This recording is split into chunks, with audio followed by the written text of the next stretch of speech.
Welcome to Dodgers Dogs. As part of the Dodgers Daily Network, Casey Porter here on a Wednesday morning to where I think as Dodgers fans, we're just all kind of sitting around right now, not really having any idea what's getting ready to happen tonight. What we're hoping is going to happen is that the Dodgers offense eventually starts to click, and then Blake Snell does a lot better than he did in Game 1, that he learns from some of his mistakes, and he's able to attack the Blue Jays offense and execute and do have a better game plan and do a lot better than he did in Game 1. Because I'll tell you what, man, this bullpen thing, it is a real issue. You saw Dave last night.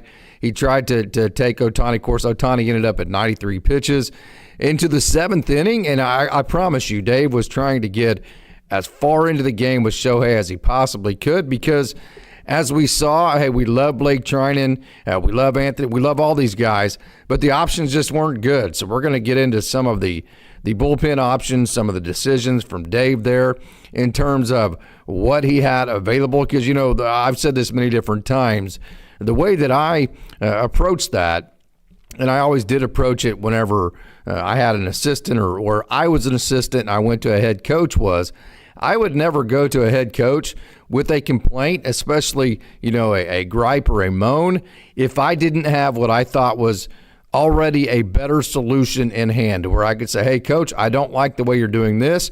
I don't like that decision. I don't think we should make this decision. Here is what I would do instead. And then it's up to the head coach at that point to evaluate all the information. You know, as an assistant, your job is to make suggestions. As a head coach or a manager, your job is to make decisions. And so I do not like to hear even field complaints. And then whenever I became a head coach, my comment to the assistants was, I want to hear every complaint that you have. I want to hear every single thing that you do that you think I'm doing wrong.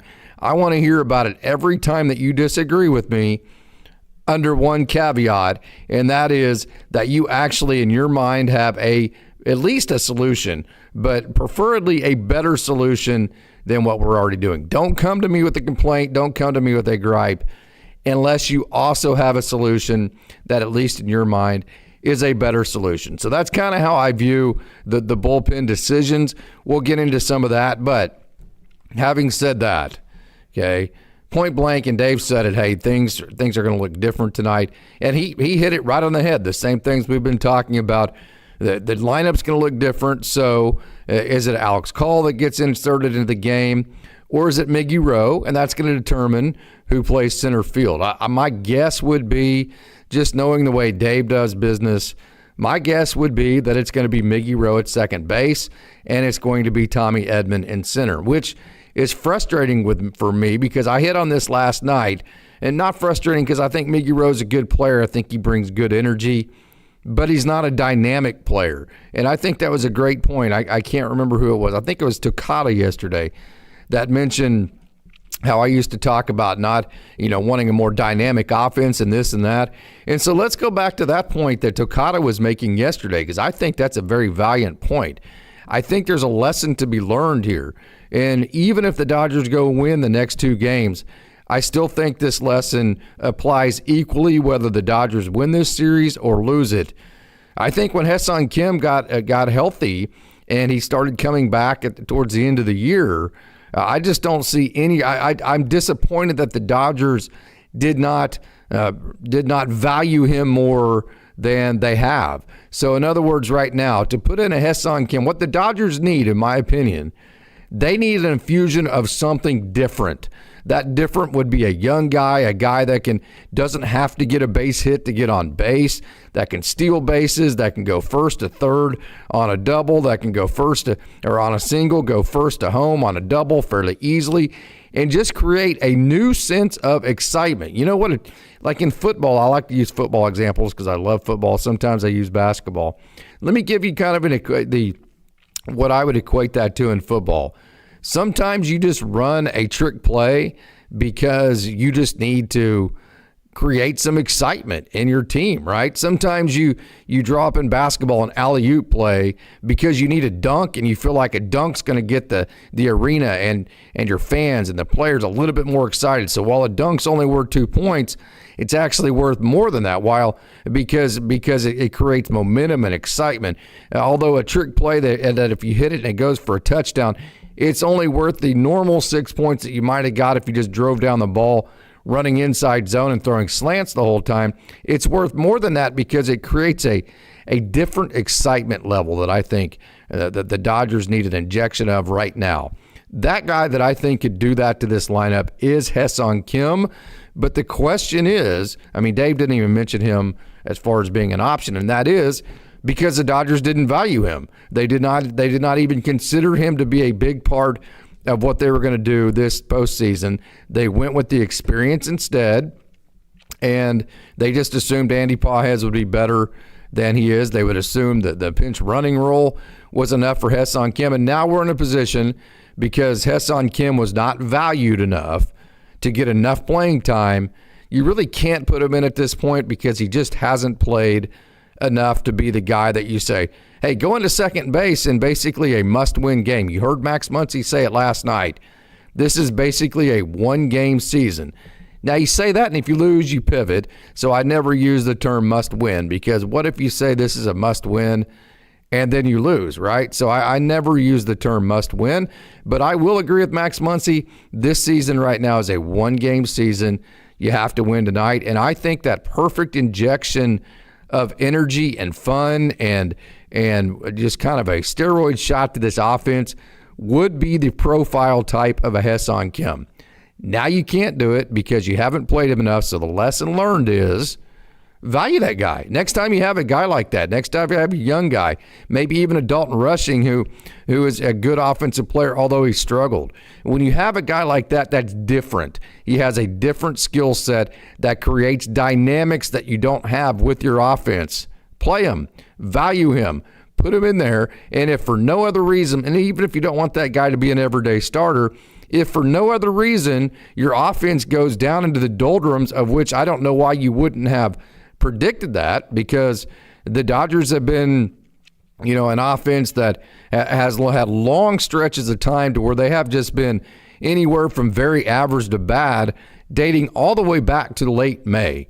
So for anybody to predict anything other than what's happening with this offense, you haven't been paying attention. So to think that the offense just would flow and find its rhythm, as Dave said last night, just because this is a veteran team, just because we're the Dodgers, well, you're trying to defeat the odds because not only are you playing the best teams, you're playing the best teams who are throwing their best pitchers. So to think that Dodgers are just all of a sudden going to figure out this offense thing, having to face the best pitchers of the best teams, that's fool's gold. It's proven out to be fool's gold. That's why we've gone on and on and on about how good these other teams have been. And the Dodgers were able to break the will of the Brewers, not because of their offense, because of their pitching, right? I mean, that's been the theme going forward.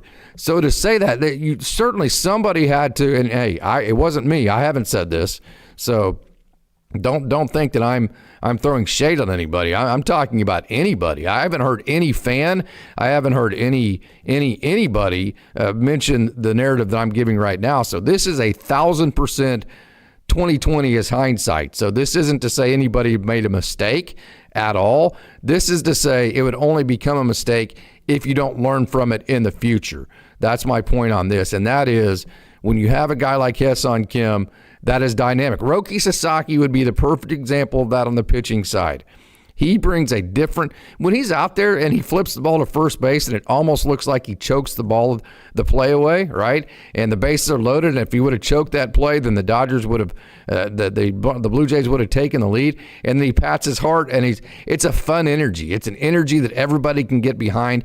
It sends a different dynamic into your dugout.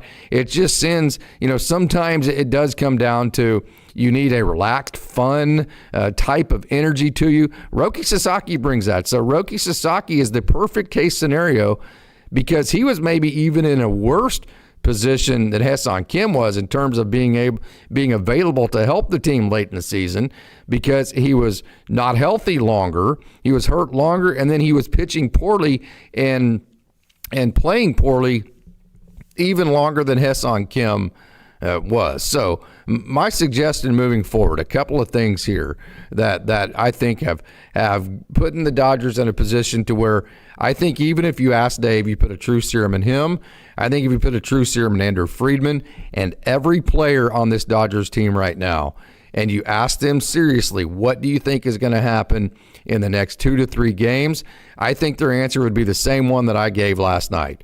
I have no freaking idea. It's like Mookie Betts said in the post game last night. This isn't the first time we've only scored 2 runs, right? And so they don't know what's going to happen. Dave doesn't know what's going to happen. Andrew Friedman doesn't know what's going to happen in terms of the offense. I think we're all pretty confident that Blake Snell is going to throw well. We don't know. We hope we don't know what's going to happen with the bullpen. And so I think you could have taken some of that variability out by not necessarily prioritizing Ha-Seong Kim, but the dynamic skill set that he brings. Prioritize that. That's lesson to learn for the future. And I think another lesson to learn is, and I'm going to harp on this one more time, and I'm going to move on, and I'm going to move to something else. That is, there is no way you could have predicted that. I said it all over and over and over. Brock Stewart has an injured past. He was not enough to reinforce the bullpen at the trade deadline. Alex Call was not enough, especially if you're not going to prioritize him either. Alex Call was not enough offensively to bring a jolt and kind of like you bring a guy off the bench in basketball for instant offense. Alex Call was not enough to provide that for the Dodgers, seeing that he was not going to be an everyday player. And then also, if you move on from Michael Conforto sooner and maybe you give Alex Call a longer run and or you have a better idea of what you – so I just think in the future, I know it's a great baseline idea of the trade deadline is too expensive, so let's not do our heavy lifting at the trade deadline. I totally agree with that, but I think everything that we're feeling right now can be traced back to the Dodgers did nothing at the trade deadline, and the 2 things they needed to do, get another outfield bat and then some more reinforcements for the bullpen. Those 2 things, if the Dodgers don't win in the 2 games of the next 3, I think you can look directly at those 2 things, and I'm going to say it again, there is no prospect on earth that is worth keeping whenever you sacrifice winning a World Series to do it with. And that's how I'll feel, and I will always feel that way. That's just a disagreement on that in particular issue. And having said that, you have to move forward. But before you do move forward, I've heard a lot of criticism, like Dave punted last night's game by bringing in Blake Trinan in this and that. And again, everybody is entitled to their own opinion. But let me give you some facts here, okay? Because there is, when you're a manager, it is darned if you do, and it is darned if you don't. So Blake Trinan, has he been good in the postseason? Obviously he hasn't. We all know that. But again, I'm gonna go back to my original statement. If you're going to complain about something, then bring me a solution. Bring me a better solution, right? So let's talk about some of the possible solutions that Dave Roberts had last night, because it's not good enough just to say, you can't bring in Blake Trinan. You can't. Why does he keep using Blake Trinan? I get it why you're saying that, but that's not good enough. You have to then follow that with, okay, well, what are the other options? What are the actual solutions that are better than that? So here are the other potential solutions. Leave Shohei Ohtani in. Okay, after 18 innings, of which Shohei Ohtani got on base 9 times. 9 times is more than any player in the history of Major League Baseball in the postseason. The game went till almost after midnight. He got on base 9 different times. He had thrown 93 pitches. Okay, and to start the 7th, he had given up a single and a double. Okay, so I'm going to say that again. 93 pitches, got on base 9 times in an 18-inning game the night before. 93 pitches, he had given up a double and a single, and he was going through the lineup for the third time, okay? So option number one is to leave Shohei Ohtani in. Option number two is whenever you brought Anthony Bonda in, leave Anthony Bonda in, okay? So, but here's the problem with that. Anthony Bonda has a worse postseason ERA than Blake Trinan. Anthony Bonda's postseason ERA is 10.38, and Toronto had right-handers coming up. 2 out of the next 3 hitters that were going to be right-handers whenever Blake Trinan came in. So Anthony Bonda, ERA of 10.38 in the postseason, and righties are hitting 429 off of Anthony Bonda in the postseason, and considering that Toronto had 2 right-handers out of the next 3 hitters coming up to the plate when Blake Trinan was being brought in, the fact that Anthony Bonda has a 10.38 postseason ERA, 4.29 batting average off him against righties, that wasn't a good option. That's not a good solution to say, hey, leave Anthony Bonda in instead. Leaving Ohtani in after he'd given up a single and a double, going through the third time through the lineup after getting on base 9 times the night before, I would suggest that's not a great option. You could have brought in Jack Dreyer in that situation, again, to face those right-handers instead of Blake Trinan. Okay, but the Maytag was used for 2 innings. You were still going to have to cover 2+ innings if you brought in the Maytag, and he was going to have 2 different up-downs from that perspective. So the Maytag on the year has thrown more than 2 innings just 3 times all year. Just 3 times all year has Jack Dreyer thrown more than 2 innings. The last time he did it was on July 7th. And, by the way, he hasn't been pitching very much in the playoffs. So to put all those scenarios together that, hey, Dreyer, he's a rookie, he hasn't thrown a whole lot in the playoffs, and he hasn't gone more than 2 innings since July 7th, that's not a good option. Here's another option, Clayton Kershaw. Clayton Kershaw has the worst ERA of everybody, and he had thrown the night before.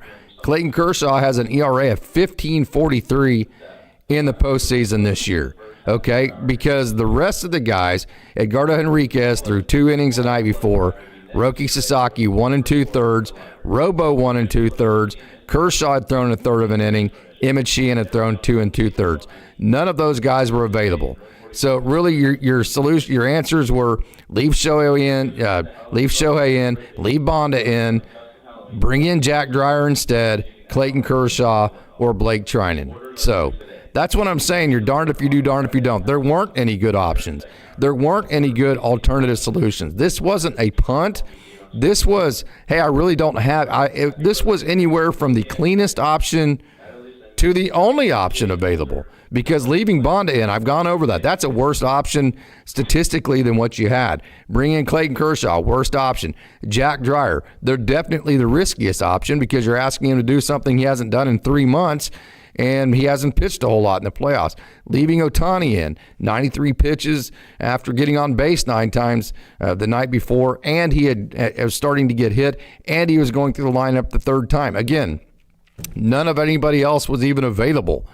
So if you're going to be on the roster, sometimes you just got to give a guy a ball, and he's got to do something you don't expect him to do, which I think everybody was nervous when Blake Trinan came in.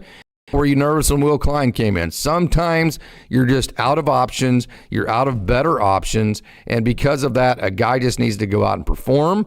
And Blake Trinan didn't. So I'm just going to say this point blank. I'm just going to put that on.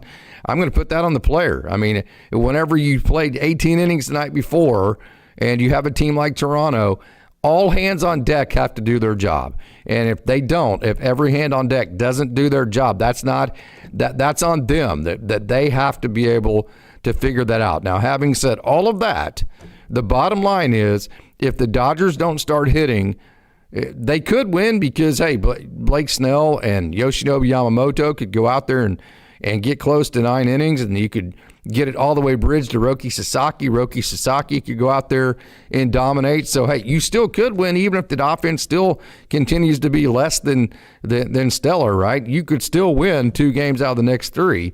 But if the offense doesn't start hitting, this is the bottom line. We can chew on decisions like that. We can chew on the bullpen. We can chew on who to bring in, where, bad is bad. I mean, okay, so I have option A that's bad. I have option B that's bad. I have option C that's bad. Bad is bad, okay? We can chew on all those bad options. The bottom line is the best solution there is for the offense actually to start hitting. Mookie Betts actually needs to start hitting. Whoever comes in for Andy Pages, which is going to happen today, you would have to think, has to start hitting. Tommy Edman has to start hitting. That this is an offense that Shohei Ohtani needs to hit in every single game. I know he's had a couple of the most historic games you could ever have. The Dodgers need him to be consistent in every single game. Max Muncy has to start hitting. That's the absolute bottom line. If that doesn't happen, you're likely not going to win the series. And if you do, it's going to be because the pitching was so good that you won despite your offense. So that's kind of where I'm at on that. I'm in the same mind space that I was last night. I have no idea what's getting ready to happen. And again, I'm going to say it. I don't think any of y'all know what's going to happen. I think we're all optimistic about Blake Snell. I think we're pessimistic about the offense, and I think we're all scared. Not scared. Scared's the wrong word. I mean, scared is like, hey, there's somebody in the house and they're getting ready to go into my kid's room, right? That's scared. So this isn't scared, but I think we're all worried about, because we know. I mean, whenever you follow a team day in and day out, this is the best baseball chat on earth. We are smart enough to know we've been seeing this shit for 4 months, 5 months now. This isn't new to us. The offense we're seeing, this isn't new to us. So we can sit here and bullshit ourselves and go, we're the Dodgers. It's going to be all right. Everything's going to be okay. We can do that, but you know better. I know better. The Dodgers team knows better. Dave knows better. Andrew Friedman knows better, right? So that's why right now, as a Dodger, you are chewing your nails, you are nervous, you are uncertain, you have very little confidence about what's going to happen moving forward, because that's what you've seen for the last 4.5 months. And then also, you've seen that Toronto actually was a lot better than we hoped they were going to be, right? So when you put those factors together, I don't know how anybody could be confident. Now, if you're a player, which they don't, but if you're a player listening to this, sorry. That's what it is. Prove me wrong, right? Why? How am I wrong? First of all, my first question would be, if you want to have a complaint about me saying, hey, I have no confidence moving forward because I've been seeing this for a long time in terms of whether the Dodgers will actually defeat the Toronto Blue Jays. If you have a problem with that, then my first question would be, why? Why do you have a problem with that? I've been seeing these problems for 4.5 months, right? And the number two is, if you have a problem with it, then go do something about it. Let's get her done. Go hit the ball. Prove me wrong, okay? And shut people like me up and say, hey, we're the Dodgers. There was no reason to worry to begin with. And so you guys just need to shut the hell up. Here we go. So do that, right? That's the solution moving forward. Hey, Chuck Huddleston is in the house. Thank you so much for joining. Hey, I agree, Casey. Don't come up with a problem unless you have a viable solution. That's always how I was trained. That's how I am never shy to speak my mind, but that's why I analyze things so much, because I know I can't just look at something and react and go, well, that's not good, and go, hey, well, that's not good, and the guy next to me go, well, no shit, Sherlock, you got a solution for it? That's why I always analyze as much as I do, because that's a valid point. Yeah, I need to have a solution. Otherwise, I'm a dumbass for even bringing it up. Right? Call is hitting 375 this postseason, says Greg Murphy. I have zero problems if it's Alex Call.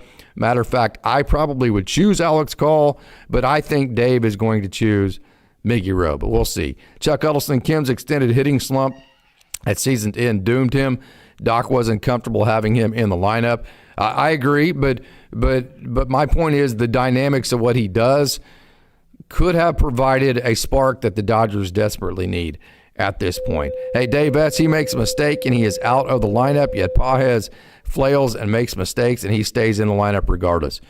I can't push back on you, Dave. I've been saying for 2 or 3 games now, I would have replaced Andy Pages. I get the if you bring, so here's the problem, Dave. If you take a young guy like Andy Pages, who is talented, okay, if you just yank him out whenever he first starts having having struggles, then he's going to forever be afraid to fail. And the worst thing you can possibly have, and especially in a young player, is one that is so results oriented that they become afraid to fail, and that's the effect that Dave is really worried about with a young guy like Andy Paez. So I understand why he's trying to stick by or has stuck by Andy for so long, because you don't want Andy to become afraid to fail.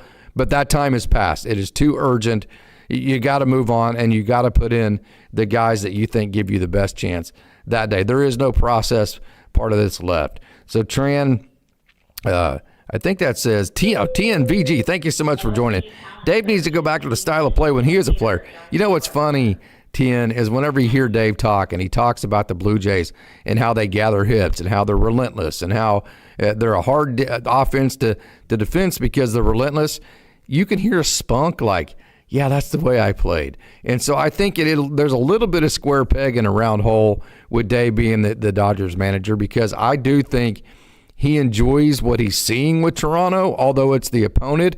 And I think if you put a true serum in Dave, I think he would probably tell you that's the style I prefer, but these are the guys on the roster that I'm given. And so as a manager, I have to manage our guys to manage in a way that accents actually what they do best, which I don't think is Dave's preferred way of playing baseball. So I think that is a very distinct and accurate comment to make, TNVG, and I think I would agree with you from there. Hey, V-Track, Roberts hates exuberance. It was a big reason he didn't like Lux either and got rid of him. Diprotos, Edman's ankle kept Kim out of the series with Edman in center. You can platoon Rojas and Kim at second base. Player, thank you so much for joining. Totally agree. Kim was never given the runway he deserved, and that Roberts said he would have. It never happened. It didn't. And I think they could have used his dynamic skill set. Hey, Dave S., it's basically a wild card series now. Best take, great way to put it. It's a wild card series and you're on the road, but you do get the first game at home. It's best 2 out of 3. And in a best 2 out of 3, the team that wins the first game is going to win more times than not. That's how important tonight's game is. I'm not reinventing the wheel. We all know that. That's pretty obvious. Diprotos, the team will win on pitching. We knew that going into the wild card series. David Razor, thank you so much for joining. Mookie swinging for the fence. Never saw so many weak pop-ups on Monday night. Trying to be a hero. I'm going to say this point blank. You know what you get with Max. He's streaky. He's going to try to hit home runs. His whole game is driving in runs, having a high OPS, having high slug metrics. So when Max Muncy goes into slumps, it's just like I have to close my eyes and go, hey, that's the profile. Same with Teo Hernandez, right? That kind of deal. But I'll tell you, of all the guys on the team, I'm going to say this point blank, and I love the guy, I still think second base was the way to go with him, because I think squarely all of the energy and effort he had to put in to becoming as great of a defensive shortstop as he has become, I think that has greatly affected his offense. The guy I get the most frustrated with is Mookie Betts, because he is right now, to me, the equivalent of in high school, you have a 120-pound second baseman that's at the plate, and it's 43 degrees in March with the wind blowing in. Now, do you really want that second baseman trying to hit the ball in the air, right? So the frustration for me and Mookie, I don't ever usually get frustrated with results because I know results are very difficult. The frustration I have with Mookie is exactly what David Razor is saying right now. I think this is so accurate. The frustration is quit hitting the damn ball in the air. Quit popping the damn ball up. Flatten your swing, hit a 10-degree line drive over the pitcher's head, aim for the big part of the field, which is the middle of the field, and hit a damn line drive and quit popping it up because you're swinging up at the ball, okay? Make an adjustment. I'm going to say right now, point blank, I think the guy offensively in the lineup that I am the most frustrated with, because I expect it from other guys, right? Andy Paez is a young guy, whatever. He's going to get replaced. The guy I'm the most frustrated with, and I don't think there's a close second place, is Mookie Betts. And that's not because, again, the results are frustrating. It's because of the approach. Quit popping the ball up. Quit hitting the ball in the air. Quit inclining your swing. Flatten your swing out. Hit some line drives and let the chips fall where they may there. So I am totally in agreement on that, David Razor, and I think that is an absolutely awesome point to make. I think that is, again, that's Is that a criticism? Yes, but are we offering a better alternative? Absolutely. The better so just to say, hey, quit hitting pop-ups, that's bitching and moaning. But if you say quit hitting pop-ups, so go to work on your bottom hand, flatten your swing and give yourself a flatter plane through the hitting window to hit line drives and maybe hard ground balls. That's offering a better solution than swinging up at it, right? So I don't have any problems doing that. If you don't like it, if whoever is hearing that doesn't like it, then do better. I mean, we're trying to win a World Series, right? And just saying, hey, baseball is hard, there are times to where that's not a good enough answer. I need an answer of, what are you actually doing to try to fix the results that you're getting through your process? So the results are right now you're hitting pop-ups. That tells me you're swinging up. So the process should be, we are trying to work on not hitting the ball in the air, and that process would be flattening your swing out. It's a great point there, David Razor. Chuck Huddleston, too many Dodger hitters are dropping their back shoulder and trying to elevate the ball. Jays are taking advantage of that approach with those hitters. I agree. Flatten your swings, stay a little bit taller in your swing, line drives, okay? Now, I get it that the other pitchers are good, and so to score multiple runs in an inning, a lot of times a home run has to happen. We've seen that even with the Blue Jays, no doubt about that. But so a home run should be a mistake. I mean, you're just trying to hit the ball hard, and you did hit the ball hard and you happen to get it in the air. That turns into a home run. Home runs should be mistakes if your approach is correct at the plate, in my opinion.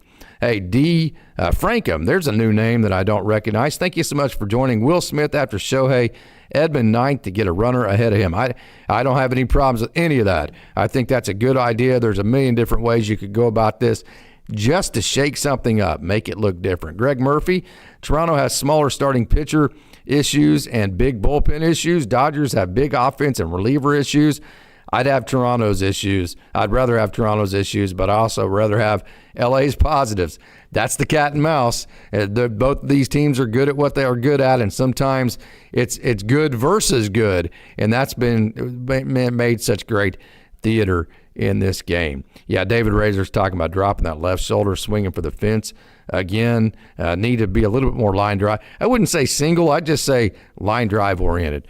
Practice those 10-degree line drives, which is right over the pitcher's head. And then the gains, if you elevate it on a hard hit ball, that's when you can get a home run. Definitely need a 9-hole. That 9-hole is that second leadoff spot. Need a 9-hole that can get on base in front of Shohei Ohtani, so it becomes really damaging if they walk him and try to pitch around him at that point. Hey, D. Frankham, they had a lot of coaches' eyes on Kim all season. Dodgers can evaluate talent better than most of any team. Have to trust he's not starting for reasons. Dodgers, but they also had eyes on Andy Pages, and he hasn't been good either. So that can go both ways. That doesn't mean that they're right. That just means that that's the decision they made, and not everybody's infallible. Even the Dodgers, whenever they evaluate those systems, and I would say they didn't evaluate as Kim good. I think they evaluated that, hey, we have veteran guys, and I think they chose veteran over rookie. I think that was probably 90% of that decision when Kim started struggling. Chuck Huddleston, Dodgers brass, too much in love with the farm, but not enough to give many of them a legitimate chance to develop. I would agree with that.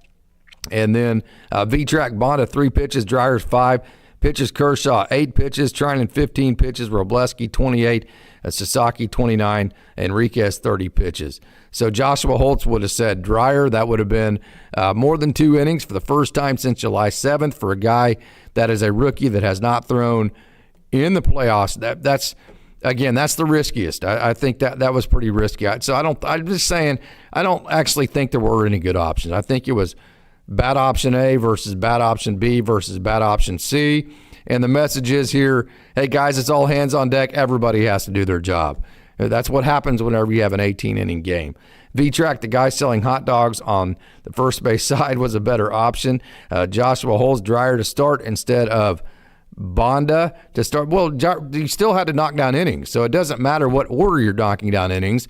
You still have to knock down the innings that you had to knock down. So whether Dryer knocks down the last 2 or the first 2 of those 3 innings, it's still math, and it's the same math. So if you just flip the order, I don't think you're not fixing the issue of the math in terms of the amount of innings that you have to cover. The narrative that Betts played shortstop for the team is BS. He did it for himself because he wanted to. I agree with that, B-Track. I've said that all year. I think this is something Mookie wanted. He went to the organization and said he wanted to play shortstop, and they said, okay, well, it's Mookie Betts, so if Mookie Betts wants it, we're going to give it to him.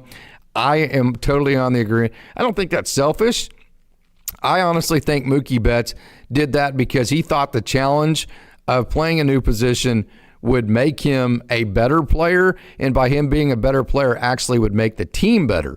So I don't think Mookie in any way, shape, or form is being selfish, but I do think it was his decision to move to shortstop. So that's kind of where I'm at on that. Dave S., most Dodgers batters are not going for contact. They are swinging, they're flailing their pitches no matter where they're at in the zone and swinging wildly. Mike Lopez, thank you so much for joining. Dave, thank you so much for joining. Can those players that are struggling start bunting? Boy, they haven't. Andy Pages has never bunted. I'm telling you, I've seen 500 minor league at-bats of Andy Pages.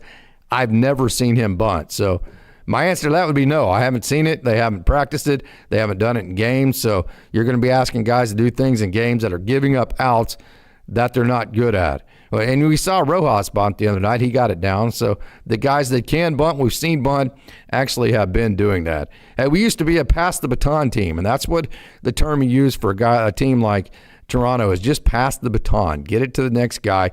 Get on base and get it to the next guy. Billy Bryan, Blue Jays, the team of destiny? Let's hope not. Mr. Classic, let's not talk about Mookie at shortstop anymore. He's a Gold Glove finalist. Yes, the defense is good. The offense is bad. And you don't pay a guy like Mookie Betts the amount of money you pay him for just one side of the ball. And so my pushback to that, Mr. Classic, would be he would be an even better defensive second baseman and a substantially better offensive player. And for that fact, the Dodgers would have a better player overall and a player that contributed to the team in a better way. So my pushback is play him at second base. And I think you have the best of all worlds there. Hey, Baez is giving up at bats anyways. He bunted before, but is generally he does some boneheaded things, no doubt. B.L. Boyd, Mookie pissed me off last night with some flippant comments about how everyone thinks it would be great to score 10 runs. I just saw a tired, frustrated guy last night. I get why that rubbed you wrong, but if you've ever been in that situation to where you've had all this pressure, you played so many times in a row, you're being asked the same questions. You played 18 innings the night before. You're sucking at the plate. You're having to answer questions. I get it to where you have kind of that aloof, that kind of pissed off persona to you, and your answers sound surly. So I give him a pass on that because I've been in that situation and I've done it myself, and I know it's very easy to be that way. So I'm going to give him a pass on that, and especially, it is what it is. I mean, let's show up tonight and hit the ball better. If you can't win at home, you don't deserve to win. That's what Craig Osterberg says, no doubt. Now, don't forget the Dodgers did beat Toronto on the road too. So both Toronto and the Dodgers both have lost one game at home. Missing Brock Stewart and Tanner Scott. There's another one, Tanner Scott, that could have helped. Hey, Mike Petty says Mookie has played decent short since August. He's played great short. He's been a great defensive shortstop. Before that, he was no, he was not a hack. He was good. He's just been a lot better since. So we're not saying Gold Glove finalist. We're talking about in the future. So we'll go ahead and disagree on that. I think Mookie Betts definitely has Gold Glove potential at shortstop defensively in the future. Mookie kind of reminding me of Ozzie Smith. Yeah, that's a good comparison. Solid glove. Hitting is below average. But that's not what the Dodgers need out of Mookie Betts. So that's about all I have for today. Again, I kind of wanted to go through some of my thoughts on some of the decisions made, some of the ways that I think probably most Dodgers fans are feeling, where we're at going into Game 3. Bottom line is Blake Snell has to make the proper adjustments. He needs to go deep into the game. Hopefully, maybe even bridge this thing to Roki Sasaki and just go straight to him.